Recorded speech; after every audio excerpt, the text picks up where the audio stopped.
Alright guys, so this is part 2 of replacing the leather boots inside of my C5. Previously I replaced the e-brake boot. Today we are doing the automatic shift boot. I picked up these boots off eBay from JF Customs. Read a lot of good things about him through the forum, so I figured I'd give it a shot. This is black leather with yellow stitching. As you can see, he sells various colors. Red stitching, blue stitching, I believe different color leathers, Alcantara, all that good stuff. So you can definitely find something to suit you. Both of these I think were like 45 bucks. You could order them separate, but you do get a little bit of a discount if you order both of them. Like I said, $45 for both. Genuine leather, really good quality. So like I said, e-brake boot was done in part 1. I'm gonna link that video down in the description. If you need to know how to remove your center console, I will link a video right up here for you to check out, so you can get to this point right here. So you can go check out that video and head back over here to see how we replace the automatic shift boot. I recently did a video where I replaced the automatic shift knob with this twisted shifter shift knob. So if you still have the OEM shift knob, I'm going to insert a clip here on how to remove that. So in order to get this staple-like thing out, all you need is a simple flat blade screwdriver. Wedge this in here and then just slowly pull that staple out.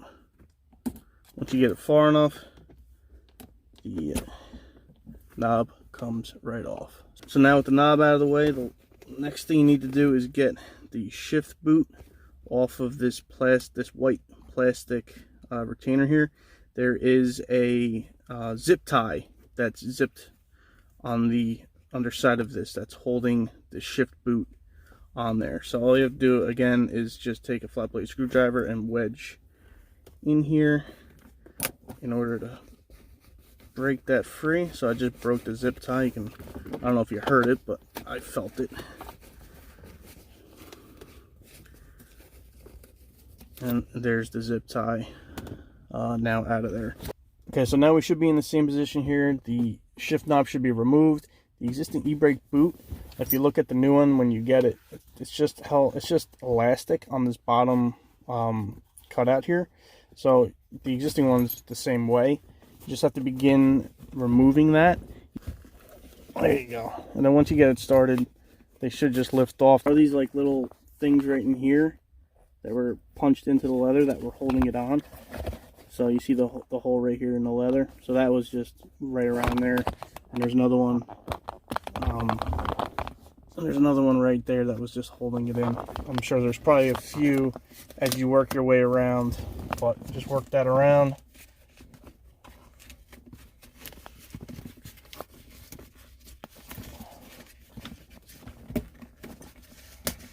Yeah, there's another one back in that corner. So now you get to that point and we'll move on from there. So now with the shift boot removed from around it with the elastics, there's these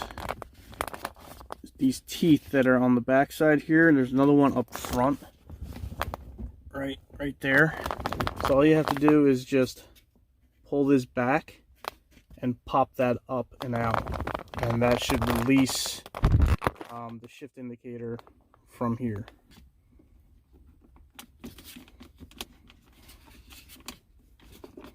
So there you go, that cleared the front of this rear one, so that just pops out like that.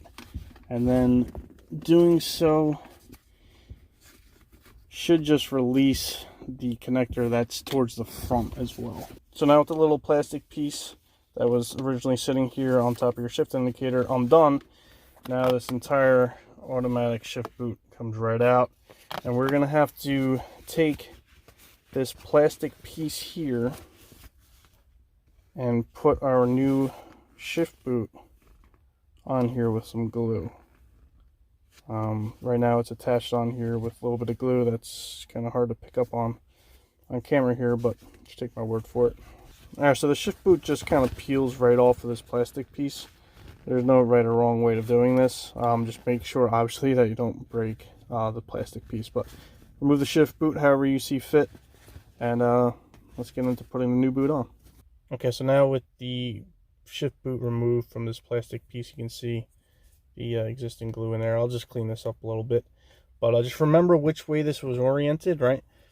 You can tell, obviously, I mean, this is like the curved end is towards the driver's side.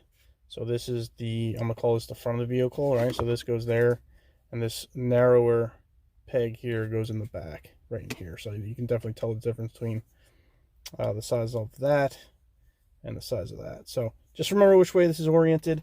And when you put the new boot on, this is going to get a little fun and interesting.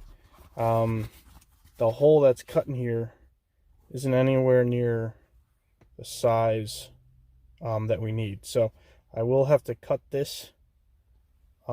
Again, like I was saying, just remember which way this needs to be oriented. So when you start to glue this and work your way around, they do have these notches here that are right in the middle, which is good. So you can center up the stitch right on there on each side. And that will give you kind of like your starting point for the middle. And you're just gonna have to work your way to the edge, and you will have to cut the boot a little bit on each side just to get that to fit the length of this. So I'm gonna do that off camera. Hopefully I don't mess it up. All right, so here I am a few days later. Just got caught up doing some family things, but this turned out pretty good. Now, gluing the shift boot to the plastic piece is definitely the hardest part of this job. You just have to take your time. I used a series of binder clips in order to hold the glue. Then I went to go do something, waited 20-30 minutes, something like that, for the glue to set, then came back and just continued doing that until it was completed. But definitely tedious, but take your time, and you'll get it done. Obviously probably not like what a professional would be able to do, but for what I did, came out pretty good. Now we're just going to go ahead and put that back on here. It's pretty straightforward. Just slide this over and click this back into here. But one thing we're going to do before we slide it all the way on is there's a zip tie on the OEM one. So we're going to put a zip tie around here, fold this in, and once you put it on, you're just going to fold this in. I'm going to zip tie it around this collar. Begin just putting the boot around everything. And of course, once you have enough material out of the way, you're going to go ahead, click this plastic piece in here. It's just going to click in. There's the rear. All right, so now once that's clicked on, you just begin pulling the elastic all the way around on the shift boot. Now there's 3 holes in the leather that go onto these points here. So that hole is supposed to go over that, and then there's another one over here that goes around that little post there. So we're just gonna have to remember to, when we fold this over, to work it into those if they line up. We'll see if they line up or not. So there's a leather shift boot on there, and I'm gonna go ahead and button everything back up. I'll put the center console in, and we'll see what all this looks like put together. So there it is, all back together. I am digging how this is looking with the nice black leather with the yellow stitching. Just something a little subtle. In the words of my buddy Scott over at 512 Garage, it's you know, it's OE plus, right? So there was always a black shift boot here, but they had black stitching. I just added the yellow stitching. The fitment here is a little off, but maybe that has something to do with how I cut this. I don't know. I tried stuffing as much as I could back in there to kind of level that out. Maybe I'll take this apart again and try to do a little bit more just to try and level, just to try and make that look a little bit better. But you know, the shift boot looks good, works good. If you go all the way back here, you know, it's not stretching, you know, it's not stretching it out too bad. There's a little bit of room and wiggle room in there when it's all the way up in park. That's the way it looks. So like I said, I like it. Let me know what you guys think. Again, this is JF Customs on eBay. He has a whole bunch of different options you can choose from: black leather, tan leather, Alcantara, different stitching, different colors of stitching. So you can pretty much pick anything you want. I will leave a link down in the description. All right, guys, so that'll do it for this video. If you liked it, please give me a thumbs up. And if you haven't done so already, please subscribe. Thank you, and have a great day.